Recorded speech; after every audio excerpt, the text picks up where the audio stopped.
Lakwatsirang babae. Ngayong araw maglakwatsa na naman ang babae.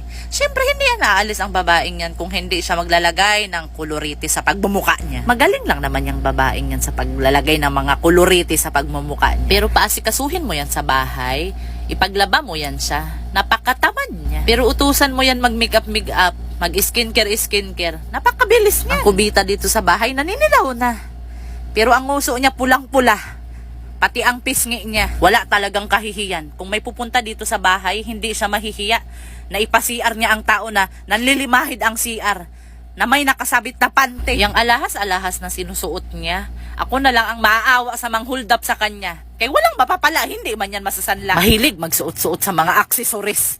Burara naman hindi ililigpit. Walang katahimikan talaga sa bahay tong babaeng to kahit masama ang panahon.